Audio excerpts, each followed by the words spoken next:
Thank you so much. When Debbie Lynn and David extended this wonderful offer to me, I said, so what's the topic? And they said, well, there's really no topic. And I said, should I write a speech and turn it in? They're like, no, you can't write a speech. And then they said, you're going to follow Peter. And I said, okay. First I said, maybe they have real confidence in me. But then I realized it's actually a hazing incident, related to me joining their board. But it's an absolute delight to be here. It's been a great day. I feel, some of Peter's anxiety too, because this is a big challenge. And, but I'm getting a lot of flashbacks from the experience with microfinance. I mean, here was a movement that was attempting to empower people that make $10 a day or less all around the world, for whom the entire capitalistic system is honed against them. And I just want to say, there was a mention today of, David's eyes, looking at Goliath. And I think none of us would be here if we didn't have David's eyes. But we just got to keep that going. And again, the microfinance movement, and it's a different model and a different approach, but it's reaching hundreds of millions of people around the world now. And people thought we were crazy. And then they thought we might be evil. And then there was a Nobel Peace Prize, and everyone said, you're the greatest thing since sliced bread and you'll solve poverty, which was wrong. So, there's this constant shifting back and forth. But if we can ride this thing, and many of us have been on this journey for a very long time, and just keep that eye on the prize. And I'll go back to what Jerry had said earlier, a challenge to us. Each of us has an organization that we love, that we may have created, we may have nurtured, we put blood and treasure into it. And I really believe the model for moving forward involves those individual activities and individual organizations. I think the 91 organizations in the Bridge Alliance all have a contribution to make.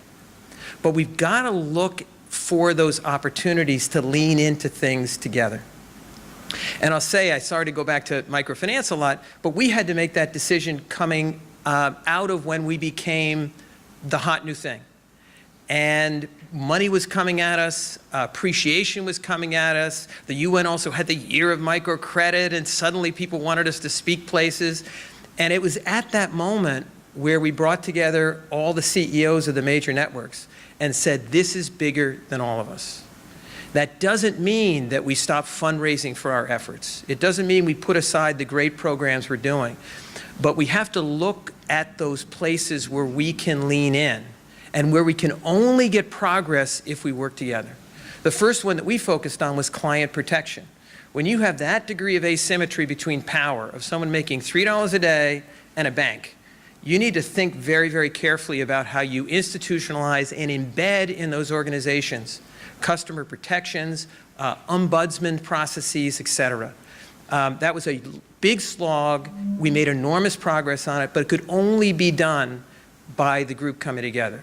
But if you pick the wrong thing, and we've had some times where we picked the wrong thing, it's got to be the right one. So I think for this strategy to come alive, and there's so many ideas, this is way above my pay grade to decide which of the 417 fabulous ideas I heard today are the right ones. But I think if we can go through it together and curate those and say, look, and they're hypotheses, but here are some things that have those characteristics of needing collective action to get across the finish line. If we can pick a subset of those and do some structured efforts together to try to say, were we right, and have clear measurement as we go forward, I think that's when this community really is cooking with gas. And I want to emphasize again, the individual initiatives that everyone's working on all have value and have power.